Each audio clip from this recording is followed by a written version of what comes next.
वसई विरार परिसरात जोरदार पाऊस अजून सुद्धा सुरू आहे। विरार स्टेशन परिसरात रस्त्यांवरती मोठ्या प्रमाणात पाणी साचलेलं आहे। साचलेल्या पाण्यामुळे शहरात वाहतूक कोंडी सुद्धा बघायला मिळते।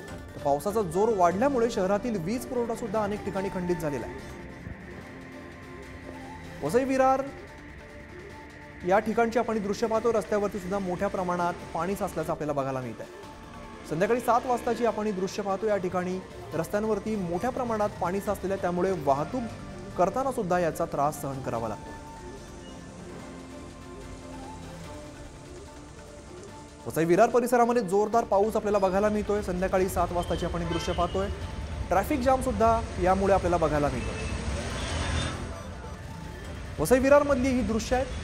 अनेक रस्त्यांवरती पाणी साचलेलं आहे, त्यामुळे वाहतूक करताना सुद्धा याचा मोठा त्रास सहन करावा लागतो। रस्त्यावर पाणी साचल्यामुळे या ठिकाणी मोठ्या प्रमाणात ट्रॅफिक सुद्धा आपल्याला अनेक गाड्या या ठिकाणी बंद पडलेल्या सुद्धा बघायला मिळतात।